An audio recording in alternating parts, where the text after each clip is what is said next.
Okay, so I started going around my little peanut man over here, and I have run out of thread. This is actually a lot less than my finger span over here. So at this point, I need to make sure that I take my thread to the back.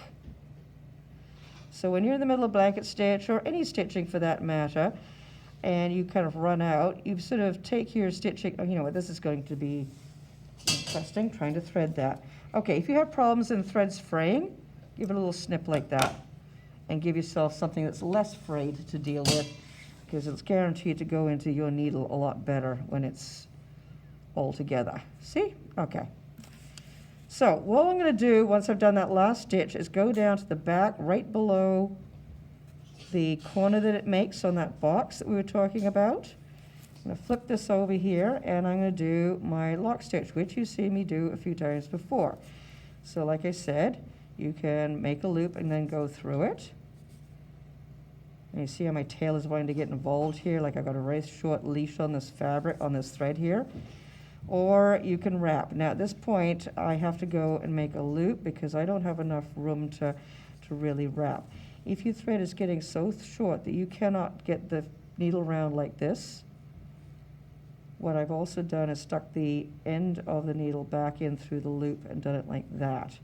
Okay, that is if you are really like, your thread is like right at its like last 2 inches. You've got like barely enough there. Okay, so I'll show you what that is again.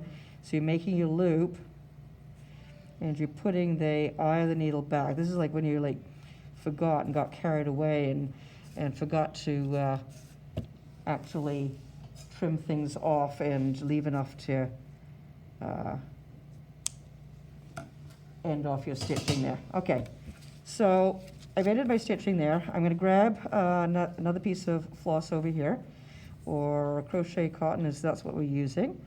And I get that threaded in through the needle as quickly as possible. Are you going to behave yourself? Or are you going to be like weird on me today? And it's through. Okay. So I'll make my knot on here. So what I do after I made my knot is I go to the back, okay, and I try and figure out where my lock stitch is, and I want to come up right in the corner. So you see how this thread here comes like this?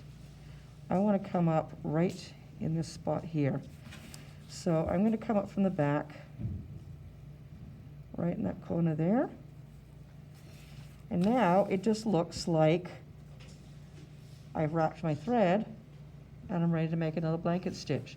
And that's all you really have to do there, because you can see that coming out and it looks like the rest of the blanket stitches, and it's so neat and so tidy. So again, when we're doing the blanket stitch on the body here, you go in right beside the felt, come up. I like to wrap that one. If you decide to wrap the other thread that's coming out of the cloth, that's fine, as long as you're doing the same thing the same way every single time. Okay, and you should be able to go quite quickly and go around. Now, you'll notice that some of my stitches are not sort of boxes anymore. Over here they are, and then they start to turn into little vases here as the points start to go towards each other. And so I can just continue all the way around over here until I'm done this. And then the last stitch, okay, would be over here. Okay, I've done my blanket stitch and done its wrap, and it would be sitting out over here somewhere. All I have to do is put the needle underneath there, okay, go through and bring that down so it forms a nice little box in a corner there and go into the fabric. All right, so that is how you join your sewing over there. And the only way you can tell that there was a join is you got that over there. So I've actually got 2 stitches past that, and you can't tell where that was. Okay, so that's how you join your thread. So you don't need to sew with gargantuanly long pieces of thread and hope that you can get all the way around with that. You can actually stop part way, end off, begin a new thread, and it will still look okay, especially if you're thinking about where it needs to come out, right? Okay, so stop recording now.